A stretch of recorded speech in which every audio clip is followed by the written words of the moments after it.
દરેકને જય દીપોમાં જય માતાજી। મિત્રો આપ સૌને નમ્ર વિનંતી કે આ ચેનલને સબસ્ક્રાઇબ કરો, શેર કરો, લાઇક કરો। જય દીપોમાં સ્વાગત છે મિત્રો તમારું આ વિડીયોમાં। હાલ ગુજરાતમાં ગણેશ ગોંડલ અને રાજુ સોલંકીનો વિવાદ ખૂબ જ ચર્ચામાં છે અને રાજુ સોલંકી અને તેના દીકરા સંજય સોલંકી સહિત કુલ 5 લોકો સામે ગઈકાલે જૂનાગઢ પોલીસે કુર્સી કોર્ટનો ગુનો દાખલ કર્યો હતો। ત્યારબાદ આજે જૂનાગઢ પોલીસ દ્વારા આ તમામ લોકોને રાજકોટ જે સ્પેશિયલ કુર્સી કોર્ટ છે ત્યાં રજૂ કરવામાં આવ્યા હતા અને તેમના રિમાન્ડની માંગણી કરવામાં આવી હતી અને ત્યારબાદ મિત્રો પોલીસે કુલ 7 દિવસ સતત રિમાન્ડની માંગણી કરી હતી, જેમાં નામદાર કોર્ટ દ્વારા 3 દિવસના રિમાન્ડ મંજૂર કરવામાં આવ્યા છે અને મિત્રો આ રાજુ સોલંકી અને તેના દીકરા સંજય સોલંકી સહિત 5 લોકોને 3 દિવસ સુધી સતત પોલીસ દ્વારા રિમાન્ડ આપવામાં આવશે અને ત્યારબાદ પોલીસ અને કોર્ટ દ્વારા પૂછપરછ કરવામાં આવી કે રાજુ સોલંકી અને સંજય સોલંકી સહિત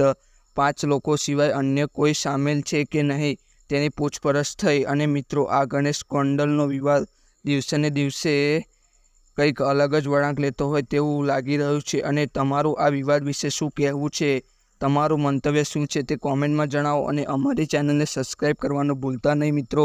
અને આગળ વિડીયોમાં તમે જુઓ કે વકીલ સાહેબ શું બોલી રહ્યા છે।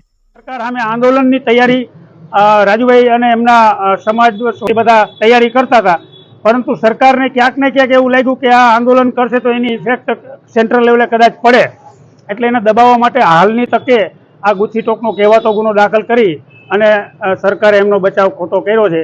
જે નામદાર કોર્ટને અમે રજૂઆત કરેલી છે, છતાં નામદાર કોર્ટે 7 તારીખ 3 વાગ્યા સુધીની રિમાન્ડ મંજૂર કરેલ છે, એટલે કે 3 દિવસની।